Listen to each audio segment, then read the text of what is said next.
Today, we're diving into the world of nonviolent communication, or NVC for short. Because let's face it, we've all been in those moments where words fail us, or worse, betray us. You know what I'm talking about, right? Those foot and mouth moments that leave you wishing for a time machine. But fear not, NVC is here to save the day, and I'm here to guide you through it, one chuckle at a time.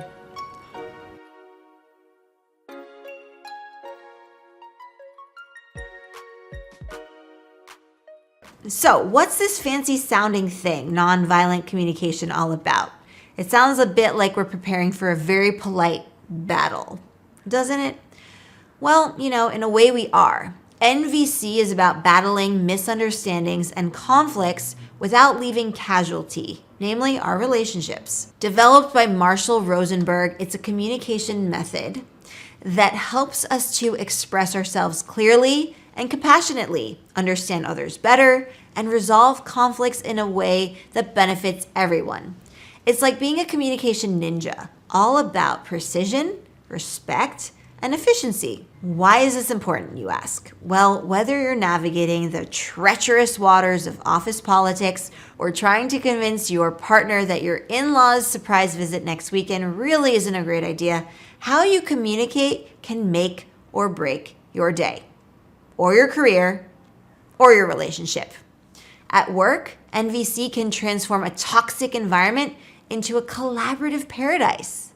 And in life, it can turn misunderstandings into opportunities for growth. Basically, it's your Swiss Army knife for all things communication. But how do we wield this mighty tool, you ask? Well, here are some strategies complete with real-world examples, because I know you love those, and phrases that you can start using today. Observations over evaluations. My friends, this is a game changer in the grand theater of human social interaction.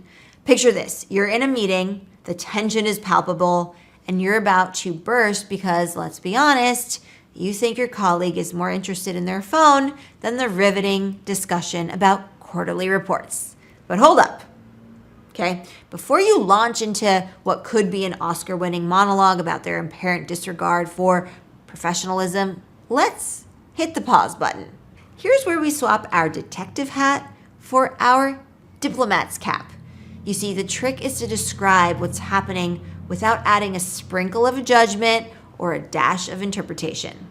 It's like being a narrator in a wildlife documentary. You're not just stating the facts. You're not assuming the lion is lazy for basking in the sun all day.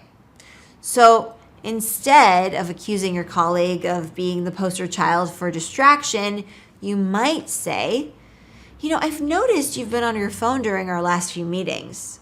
Notice how this doesn't sound like an accusation, right? But more of a neutral observation. It's because you're sticking to the facts. The undeniable truth that a phone was in use, not branding them as distracted or disinterested. This approach is akin to noticing that the cookies are missing without directly accusing your roommate of late night snacking adventures. It opens the door for explanation or change without putting them on the defensive.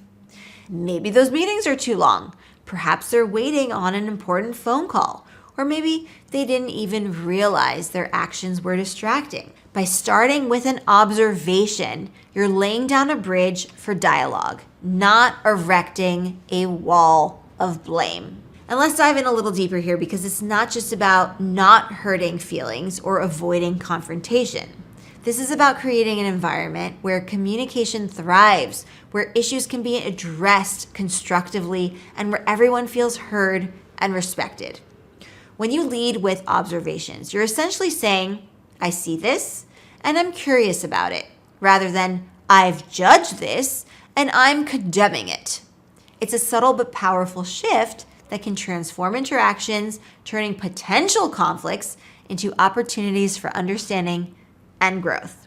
Imagine applying this in all areas of your life. That moment when you're about to tell your partner they're always late, pause and rephrase it to, I've noticed that you've been arriving home later than usual.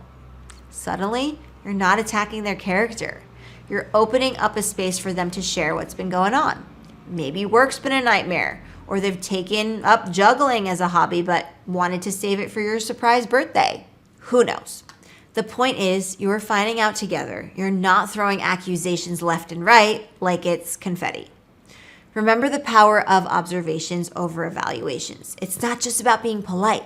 It's about being effective, about fostering connections that withstand the storms of misunderstanding and flourish in the sunlight of clarity and respect. Feelings over thoughts. Okay, let's tackle this whole feelings over thoughts concept. It's really just about how we talk about what's going on inside us without making someone else the villain in our story.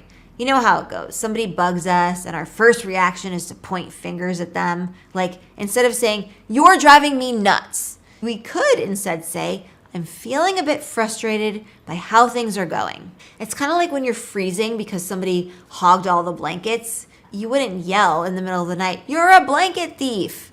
Well, you might, but saying, "I'm just really cold here," just puts the focus on you needing warmth, not accusing somebody of blanket burglary. So, again, why bother with all this? It's about keeping the peace and actually letting you get to solve the problem. Say work's piling up and deadlines are flying by. Instead of blasting off at your team, "You all are making my life miserable with all these delays," you could instead try, "I'm really stressed seeing these deadlines slip by." It's less about blaming and more about sharing what's on your plate. This way, it's not like you're pointing fingers or setting up a courtroom drama. It's just you sharing how you feel, honestly, candidly, which usually will get a better response from people. Right? People are more likely to hear you out and not get defensive. And here's the kicker. Talking about how you feel actually gives you some power back. It's like saying, "Okay, here's the deal. This is how I'm feeling. What can we do about it?" It turns a potential showdown into a team huddle.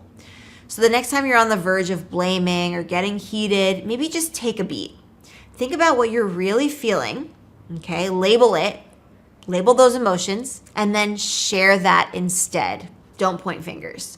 It's not about watering down what's going on. It's about making it easier for everyone to actually hear each other and maybe, just maybe, work things out. Doesn't that sound like a smoother way to handle things? Like we're all just trying to figure it out together without making anyone the bad guy. Needs over strategies. All right, let's jump into the idea of needs over strategies. This is basically about letting people know what you need without telling them how to do their job. No one likes to be told how to do their job, right? You know how it goes. You see that something's not working for you, and the first thing you do is you want to fix it. But here's the twist. Instead of laying down the law, you talk about what you need to make things work. So instead of saying, "You've got to get your reports in on time," which sounds kind of like you're their boss, even if you're not, you could say, "I really need to have all the reports by Thursday to wrap up the project on time." It's a subtle shift, right? But it's like you're opening a door instead of slamming one in their face. Think about it like this. You're at dinner and you need the salt, which is just out of reach. You wouldn't demand, "Give me the salt," right? You would probably say, "Could you pass the salt, please?" It's smoother, friendlier, and gets you the salt without any side of saltiness. This whole approach is about laying your cards on the table. Here's what I need to make things happen. How can we make that work? It's not dictating the play. It's more like setting the stage for a win-win so everyone involved is happy. You're not trying to control the how, you're just clarifying the what and the why. And this does wonders, honestly. It cuts down on the pushback because you're not stepping on anyone's toes. People get to keep their autonomy and you're more likely to get what you need. It's a way of collaborating without the conflict.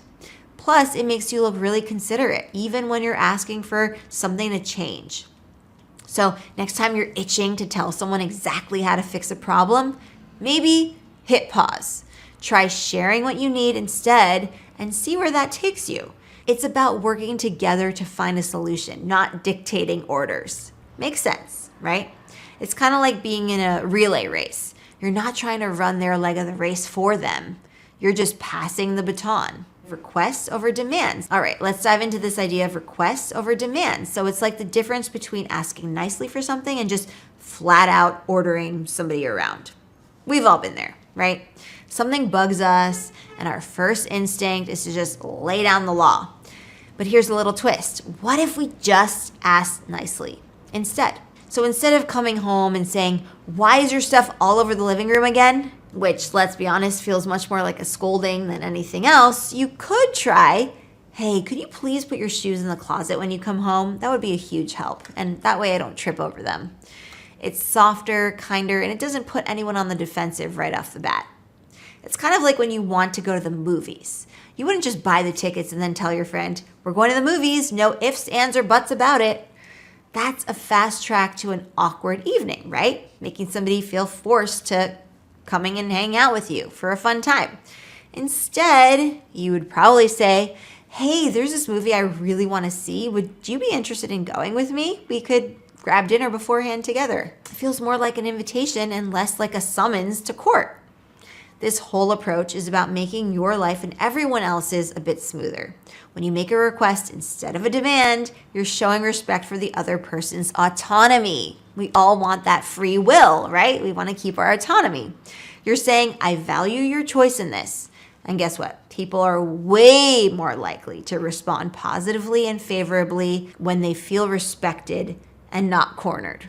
Plus, making requests gives people the chance to step up on their own terms. It's like saying, "Here's an opportunity for you to help out," rather than "do this now because I said so." It turns what could be a point of contention into a chance for cooperation. And who doesn't want more of that in their life? So the next time you're about to lay down the law, maybe take a breath and rephrase it as a request. "Could you help me out with this?" Sounds so much better than "I need you to do this." It's about finding a way to work together, not just getting your way. And honestly, it just makes for a nicer day all around. Let's keep things friendly and cooperative and positive, shall we? So for those of you who are really keen on improving your communication and social fluency, feeling more connected in our increasingly digital, sometimes isolating world, making friends, or wanting that professional polish to help you get ahead at work and in your careers, then we've got something special for you. You can join our Explearning Academy, our professional development platform and community. It's designed for folks just like you who want to dive deeper into mastering these skills in a supportive, engaging, nurturing environment. And if you're looking for a more intimate, hands-on learning experience where you can hone your communication skills, ask questions, and get immediate personalized feedback, then our Communication Lab group coaching plan is the perfect fit for you.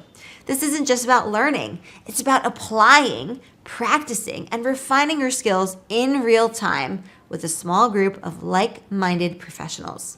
Plus, you get access to our entire professional development platform with our challenges, our quizzes, our quests, our PDFs, our lessons, our social pods, and it is a comprehensive solution for anyone serious about taking their communication and social skills to the next level. Explearning Academy is a professional development platform for the modern executive who wants to improve their social fluency and communication skills. So you can tell your HR department at work or your employer about Explearning Academy and see if you can use your professional development stipend towards it. As you know, in today's fast-paced and interconnected world, the ability to communicate effectively is not just an asset, it's a necessity.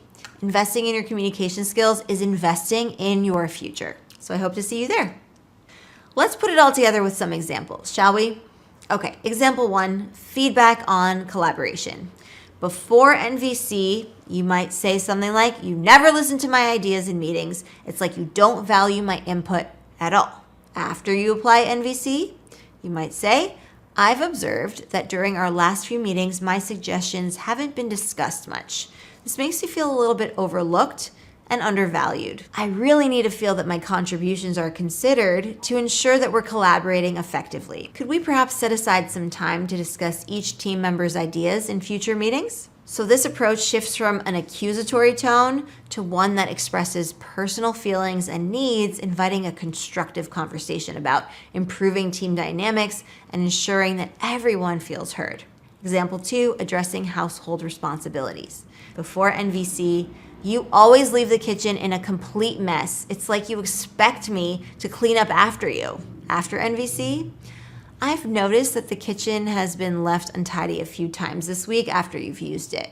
When I see this, I feel frustrated because I value cleanliness and order in our shared spaces. I need us to share the responsibility for keeping the kitchen clean. Could we work out a system for tidying up after ourselves that works for both of us? Here, the focus is on expressing observations and feelings without blaming, followed by stating a need and requesting a joint solution, fostering a cooperative approach to household chores. So both examples demonstrate how NVC transforms potentially confrontational situations that can turn into conflict into opportunities for open, empathetic dialogue aimed at finding mutually satisfying solutions. Example 3, addressing late arrivals. Before NVC, you're always late to our gatherings. It's disrespectful and it ruins our plans. After NVC, I've noticed that you've arrived late to the last few gatherings, which has led to some delays in our activities. This makes me feel a little bit disrespected and anxious because I value punctuality and the effort that we all put into coordinating our schedules so we can meet at these times. I need for all of us to respect the agreed upon times to ensure that our plans run smoothly. Can we discuss ways to help make sure that we can arrive on time or adjust our planning process to accommodate everyone's schedules better? This approach shifts from expressing frustration in a way that might provoke defensiveness to sharing observations and feelings and then expressing a need for punctuality. And by ending with a request for a group discussion, it opens the door to finding a solution that respects everyone's time and efforts, enhancing the group cohesion and mutual respect. See the difference? It's like going from a bull in a china shop to a diplomat navigating a peace treaty. So there you have it, folks. Nonviolent communication in a nutshell. By practicing NVC, you're not just avoiding conflicts, you are building stronger, more meaningful connections with the people around you. And isn't that all we want at the end of the day? Stronger connections, less drama, and more understanding. Plus, you get to sound like a communication guru, and who doesn't love that? Remember, like any communication skill, NVC takes practice. So be patient with yourself and others as you embark on this journey. Happy communicating, and until next time, keep those conversations flowing and those connections growing. I'll see you in the next one. Bye, everyone. Happy Explearning.